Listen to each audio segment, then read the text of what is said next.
Question number 5 देखिए, question number 5 में क्या कह रहा है, a vessel is in the form of inverted cone. Inverted कोन मतलब उल्टे कोन की बात हो रही है यहाँ पर, ठीक है जी। Inverted cone, its height is 8 centimetre, height 8 centimetre है, and radius of its top is 5 centimetre. Radius जो टॉप का है वो कितना है, 5 सेंटीमीटर, ठीक है। It is filled with water up to the brim.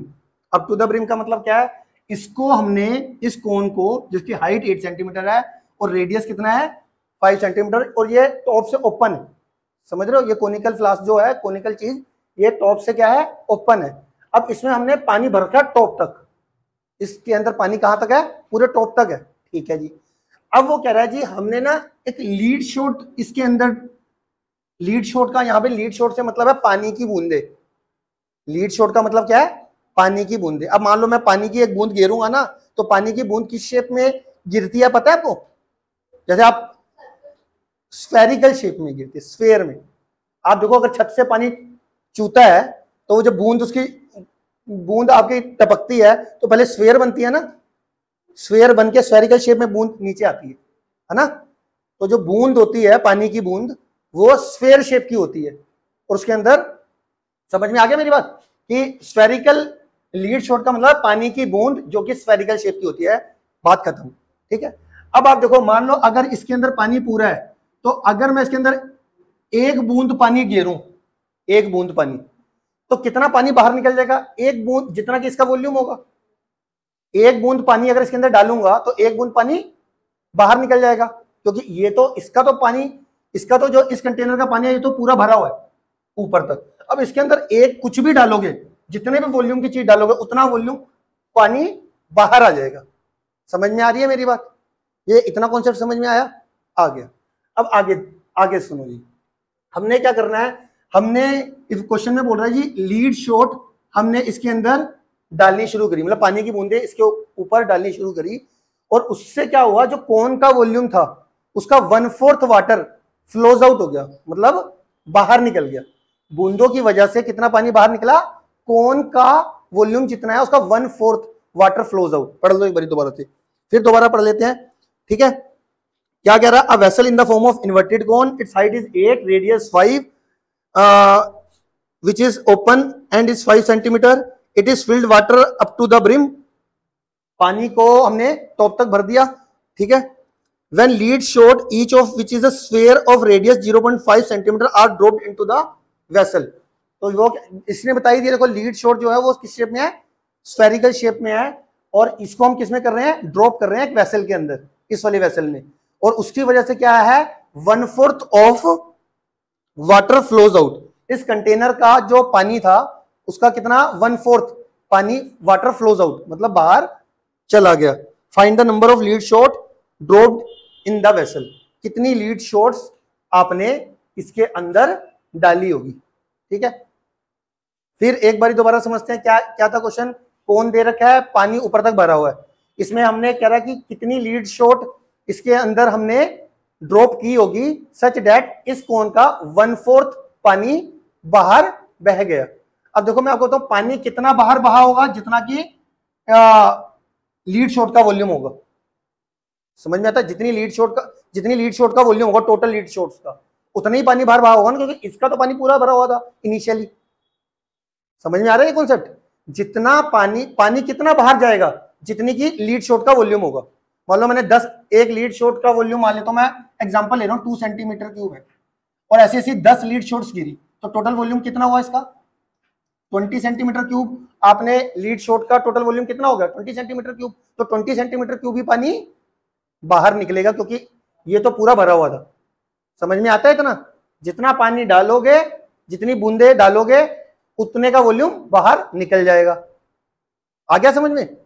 इसका मतलब होगा हम मान लेते हैं let n be the number of lead shot drop into the vessel. मान लेते हैं n लीड शॉट्स ड्रॉ करी इसके अंदर, ड्रॉप करी इसके अंदर, ठीक है। कितनी लीड शॉट्स n ड्रॉप करी इसके अंदर। तो मैं अगर कहूं जी इस स्फीयर का वॉल्यूम कितना होगा, क्योंकि जो लीड शॉट का लीड शॉट किस शेप में था, स्फेरिकल, उसका रेडियस कितना था 0.5, तो स्फेरिकल शेप का वॉल्यूम कितना होता है 4/3 पाई आर क्यूब। ये तो हो गया एक लीड शॉट का वॉल्यूम। अगर मैंने कहा जी एन लीड शॉट थी तो किससे मल्टीप्लाई हो जाएगा, एन से। ये क्या आ गया, ये लेफ्ट में क्या है, टोटल लीड शॉट का वॉल्यूम आ गया। मैंने माना एन लीड शॉट ड्रॉप करी ना इसके अंदर, तो एक लीड शॉट का वॉल्यूम मतलब एक स्फीयर का वॉल्यूम 4/3 पाई आर क्यूब, तो एन से इसको मल्टीप्लाई करके एन लीड शॉट का वॉल्यूम आ गया। वो किसके बराबर आएगा, 1/4 ऑफ वॉल्यूम ऑफ कोन, इस कोन का, क्योंकि उसकी वजह से एन लीड शॉट का वॉल्यूम जो था वो जब इसके अंदर ड्रॉप हुआ, पानी कितना बाहर फ्लोज आउट हुआ था, इस कोन का 1/4, इस कोन का 1/4, तो इसका वॉल्यूम और वॉल्यूम ऑफ कोन का 1/4 बराबर होगा आपस में। ये इंपॉर्टेंट स्टेटमेंट है, ये आगे समझ में आपको।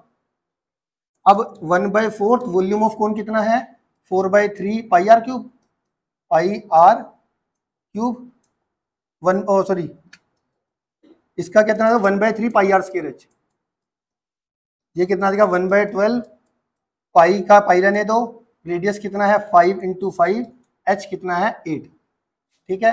ये आ जाएगा एन, ये आ जाएगा मेरा 4/3 × पाई × 0.5 × 0.5 × 0.5, ठीक है। ये पाई से पाई तो ऐसे कैंसिल हो जाएगा, है ना।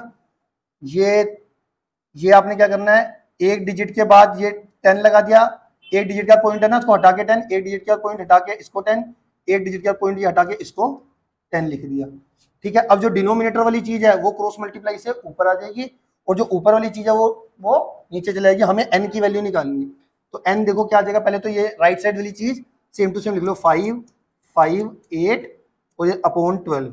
अब देखो नीचे क्या था 3 10 10, तो यहाँ पे 3 10 10 और 10, ये मैंने 3 10 10 ये मैंने ये लिख लिया हमने, ये हमने लिख लिया ऊपर 3 10 10 को मैंने क्रॉस मल्टीप्लाई से ऊपर कर दिया, और ऊपर क्या था 4 5 5 5 4 5 5 और ये 5, ये मैंने कर दिया नीचे, ठीक है। 5 से 5 कैंसिल, 5 से ये 5 कैंसिल, ठीक है।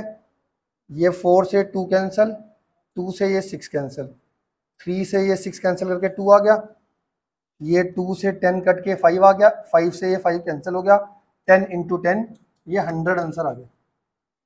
तो total number of lead shot आ गई आपकी 100।